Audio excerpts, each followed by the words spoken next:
I've been very uncharitable because I haven't stopped buying perfumes. I've just stopped sharing them with you. Just stopped making content. It's been a very busy summer. Nothing fun. I'm not touring Europe or anything with my band. Just busy with work stuff. I kept buying perfumes, but I haven't been sharing them with you. And I don't know what layer of hell that is, but I'm sure I'm getting sent to one of them for not sharing the goods. And today I had two new releases that I was really excited about, and they both arrived in the same order, and here they were, and I wanted to tear into them, and I said, I really should just take a minute and just make a quick video in case you guys are excited about these releases too, and share my excitement with you, hear what you're thinking, buying, and give you my first impressions. So this won't be a wear test. These are just going to be first impressions. Kind of dipping my toe in slowly, I guess, into making content again. So the two releases, I'm sure I'll put them in the thumbnail, but the two that I have in front of me, one is a designer, the new one from Prada, and I'm going to go ahead and just call it Paradoxe. I have not heard anyone actually pronounce this. I haven't been imbibing in much fragrance content lately either, which again, I apologize. This is definitely another layer of hell. So I haven't even heard this be pronounced out loud yet, but I'm going to call it Paradoxe. It's probably like an Italian or something with Paradoxe or something. But that's what I'm going to call it. It's being advertised with, gosh, what's her name? Hermione Granger. Emma, forget it. I'll probably put that in the thing too. With her short haircut, she looks beautiful, looks gorgeous. So I think they're going for something a little modern, feminine vibe to it. And the shape of the bottle that I've seen in the advertising, the color scheme, and the fact that it's just a new release from Prada, which they have not had in a while, all grabbed me. So I did get this via Macy's as soon as the pre-order was available, and it just arrived now. So I'll be going through that one. And then my second is Niche. And I know that I just saw on the website that they're not shipping internationally anymore, but I think you can still get them internationally via different retailers and stores. I think they still have a profits presence. But my favorite Niche, I'm undressing him right now, Kerosene Followed, which I already love Follow. It's a little confusing there. I have to dig on them a little bit with the similar names because I already get Unknown Pleasures and Sweetly Known confused. And then I think there's like, I have Dirty Flower Factory, and I think there's another one that's like Pretty Flower. They do pick very like names, and I want to say that's not great because I get them confused in my head. But I've got their new release, Followed.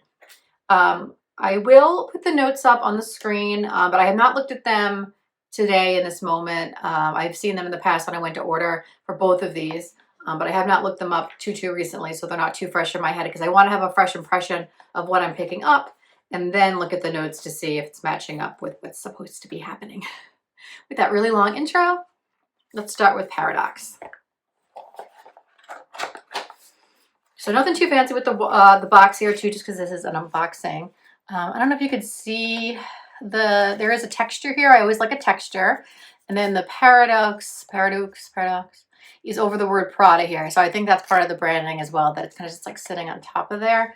Because it does seem to be imprinted, not some sort of like just label stuck on in a weird place. But nothing too fancy about the box. This is the smaller size too. This is just the 1 ounce. They just come in a larger one, but they're both the same shape. We almost dropped it immediately. All right, so we've got our cool triangle. I think it'll sit pretty nicely. It is going to take up probably a decent amount of room in where I store my perfumes, which I should probably take a picture of at some point, but because it does like sits this way, it's thin, so probably more space than it should for a 1 ounce, but if you want to display it, it's pretty. The lettering here is sticking out, and then it has Prada on the lid. Yeah, I do like the bottle. I like the pretty pink juice inside. It makes an impression. The lid is very large. It's like almost the size of the 1 ounce itself. Okay, I'm really excited. I haven't done this in such a long time.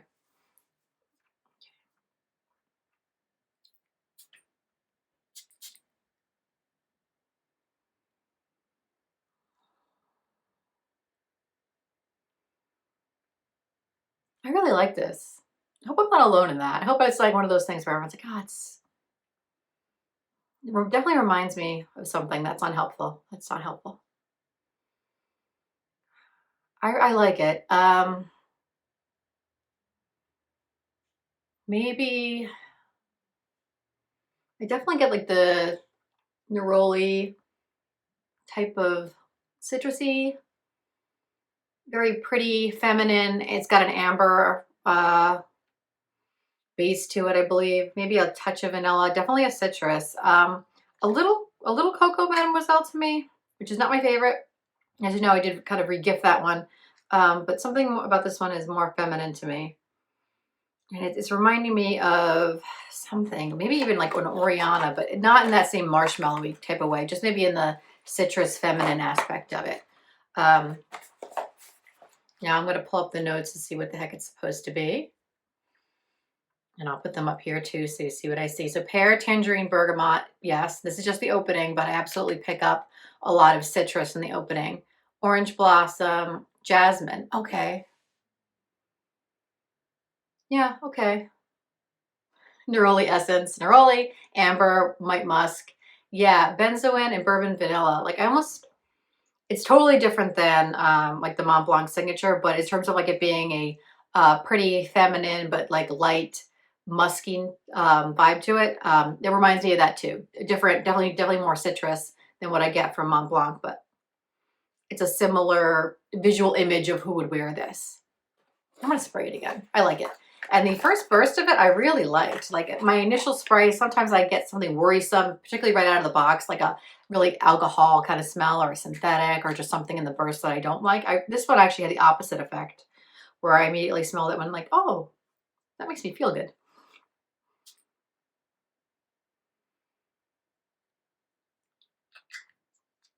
Yeah,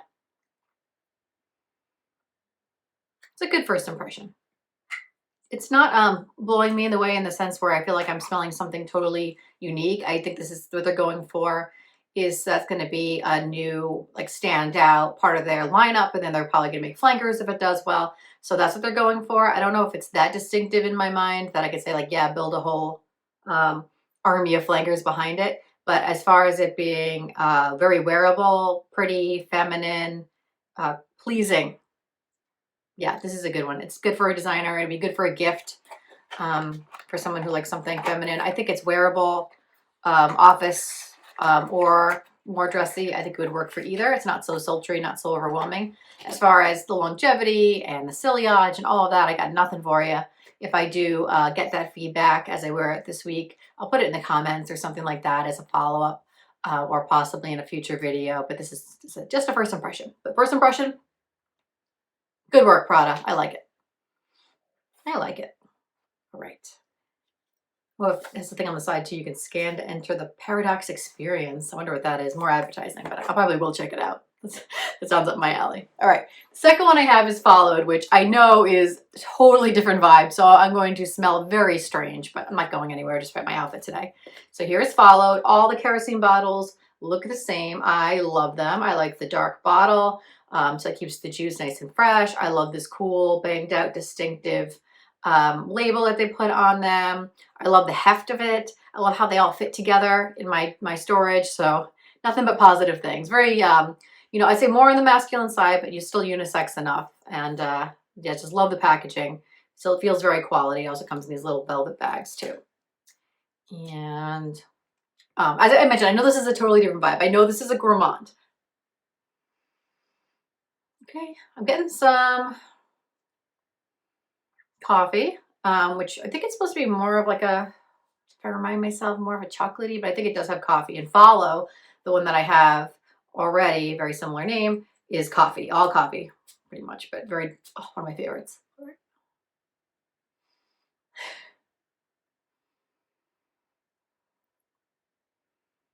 I'm getting a lot of coffee, and it does definitely remind me a lot of Follow. And that's a good thing. And I kind of wish I had done like that side by side too, so I could pick up the differences. This is like a chocolate, now that I'm letting it settle a little bit. A cocoa, like a cocoa chocolate, dried chocolate kind of piece to it too. Sweet, but very literal coffee too. So not like a syrupy kind of coffee, like a very literal coffee, very literal dry cocoa. I like it. There's no way not to like it. It smells fresh and deep, and I think it would project and last the way that almost all my kerosenes do. The only thing I'm questioning is whether it's a little too close to follow, or maybe I don't need both. But I actually kind of want to do these side by side too, just maybe see which ones I like better and where the notes differ. And I'm pulling up the kerosene site now to take a look at what's going to be in here. All right. You've got problems, and smelling delectable isn't one of them. Be prepared to be followed, as others smell coffee, caramel, vanilla, cocoa, and amber in your wake. Yeah, definitely the coffee. Definitely the cocoa. Yeah, it's really delicious. It's really delicious. I don't know if I don't need both of these. I will do them side by side, and maybe especially as the winter's coming, both of these are going to be great to wear. So maybe, yeah, I do need both. Or maybe it's one like you pick one or the other. But delicious as always, kerosene. I'm excited by it. I like it. Just not sure if it's distinct enough from Follow for me to say you definitely need both in your collection. But again, if I think I have more thoughts on this, I'll also put them in the comments. Bonus round here. I'm going to make a real mess of myself. Sounds bad. Bonus round. I got 2 samples also with my kerosene order, which you always do. And I was really excited because I didn't specify this time that they included 2 that I have not even tried. So there's a lot that either I've had on my wish list that I've tried, but I haven't actually ordered yet, or ones that I've decided are not for me. But these in particular, I have not tried, and I'm very excited to at this moment. I think they're not sprays. Yeah, they're just little cap ones, so I'm going to smell them. One is a limited edition, winter of '99, and the other is their summer offering. I guess they're kind of it's year round, but Walk the Sea, which I think is like a watery, aquatic type of scent, but I'm going to pull them up on the website too. So let's look up Walk the Sea. Actually, let's start with winter of '99. I think I have one of them already. Winter of '99. Smoldering vanilla. Oh, smoldering vanilla. Woods, molasses, and nutmeg. Okay. As much as I'm not ready for winter, I am ready for winter fragrances. I've already changed over my tray. We're doing heavy scents already.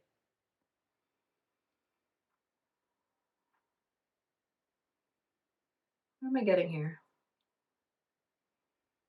I want to put it on skin for just a second. Interesting. Yeah, there's like a spiciness to it. I'd say vanilla and nutmeg is mostly what I'm getting on this. This is not a fair assumption. And the molasses, it's almost like a licorishness to it. That's really unique. I kind of want to wear it. It can't be today. I'm wearing too much, and I won't be able to give it a fair shot. And I like it a little bit, but yeah, it's very unique. All this stuff's kind of unique. I love it. And the other one is Walk the Sea, which, as I said, I think is their summer aquatic. Okay, sea salt, white floral, cedar, ambergris, and musk. I love this, and I'll be sad that I missed the summer. I think I struggle with summer fragrances. I didn't even do a video for you, so you don't even know what I was wearing. But the ones I wore, I liked. But I don't have a whole tray full of summer ones. I honestly don't. I have maybe 5 or 6. You know, I did this one though. It's a nice aquatic. I like the salty sea air. It smells like a nice candle. Like very fresh, very salty. It has a cedar in it, and I can pick it up a little bit. You know my feelings on cedar, but it's in the background. It's a very salty musk. I think this would be great for like a really, really hot vacation. I'm getting like cliff vibes to it. Yeah, next summer maybe, Walk the Sea.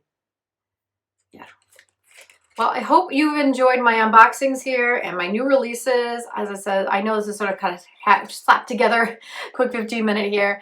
No script, not a lot of research, but I just, really wanted to get back in front of you and talk perfumes again and share my excitement for these. They're very different, but they're both going to get a lot of wear from me this week, so I'll have more thoughts in the future. If you have thoughts on these, tried either, or interested, please let me know in the comments, especially if you've got an impression on how they wear. Sillage, longevity, all of that, since I gave you nothing. I'm very happy to hear about it in the comments. If you like this video, please like it. If you like fragrance content generally, please subscribe to Second is the Best. Sometimes I come at you pretty hard with a bunch of videos, and other times I leave you hanging for months at a time. Sorry about that. But if you do like fragrance content, that's what I bring to the table: reviews, blind buys, etc. That is all for this one. I will hopefully see you sooner rather than later in the next one.